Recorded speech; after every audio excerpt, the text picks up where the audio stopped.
Good morning guys. So grabe malakas na naman yung ulan sa amin dito sa Masbate dahil merong bagyo na pumasok sa area of responsibilities ng Pilipinas. So yung southern portion ng Masbate ay hindi direktang tinamaan ng bagyo pero malapit sa mga areas na tinamaan ng bagyo. So ito yung challenge natin dito ngayon guys dahil sobrang ulan saka walang kuryente. Expect natin na baka mag-decrease na naman yung ating production. So titingnan natin kung ano yung mga gawa natin dito. Baka bigyan na naman natin ng mga additional supplementation. Tayin muna natin ng maayos yung mga feeds.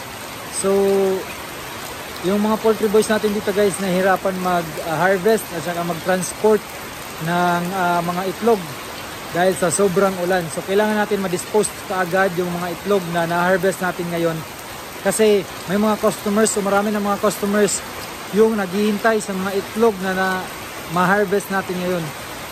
So kailangan natin na dapat dry yung mga itlog na pagdating sa customer para hindi mapabilis yung pagkasira ng mga itlog.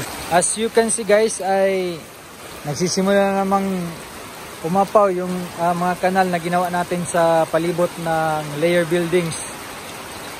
So yan, diretso na naman to sa mga kanal natin. Puno na naman siguro yung ating septic tank nito. Dapat mapaghandaan talaga natin to. So next year baka ipatrabaho natin yung magandang flow ng tubig dito, yung may kanal na maayos para diretso yung tubig. So yun yung challenge natin ngayon dito guys. And then may nakastock tayo ng mga feeds dun sa bodega na good for 1 week lang. So this week ay wala na namang stocks tayo. So inaayos natin pag-file yung mga na-harvest na itlog para hindi mabasa. Kasi sobrang lakas talaga guys ang ulan. Saka walang kuryente. Madilim yung loob ng poultry buildings. Yung mga manok wala na namang gana kumain dahil nababasa.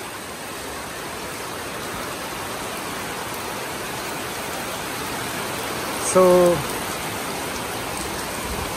dito sa ating grower building, yan medyo madilim din.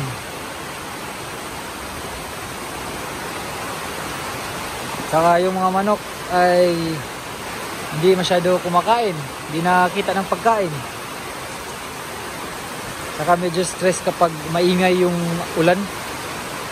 Kaya very important na stable yung ating weather sana. Pero syempre hindi natin makontrol yan. Kaya tayo na lang yung mag-a-adjust. So bibigyan natin to sila ng multivitamins at saka probiotics yata yung ating ibibigay para ma-boost lang yung kanilang immune system, di magkasipon. Kasi sayang kung magkasipon. Pero almost ready na ito guys. May mga hinihintay tayong bookings pero yung iba hindi pa sigurado. So titingnan natin kung ilan na lang yung matira sa atin dito.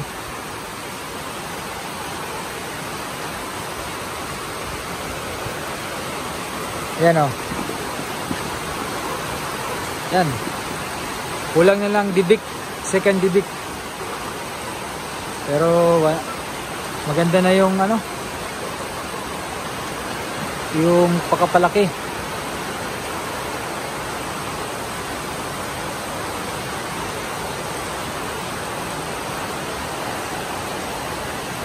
Yan. So guys, plano ko sana na maglibot pa sa ibang portion ng ating poultry kasi ngayon naman lang ako ulit nakabalik dito sa poultry dahil last week ay medyo sumama yung pakiramdam ko. Ilang days din ako na hindi nakalabas ng bahay dahil pinagpahinga ko muna yung katawan ko, and then ngayon resume na ulit tayo ng paggawa ng mga content about layer poultry.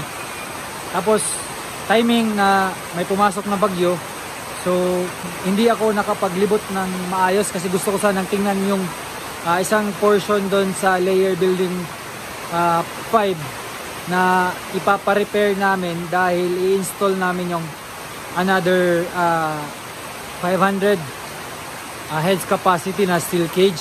Kasi itong mga manok na to, yung iba nito doon ko ilalagay, kaso nga dahil sa sobrang ulan, sobrang putik, hindi na muna tayo pupunta doon. So stick muna tayo dito sa medyo malapit na area sa poultry. So yun lang muna guys, and then update na lang ako kapag may mga pagbabago. At pag-uusapan pala natin guys yung presyo ng mga itlog ngayong darating na weeks. So maraming salamat sa panonood ng video ito. Happy poultry farming! Bye!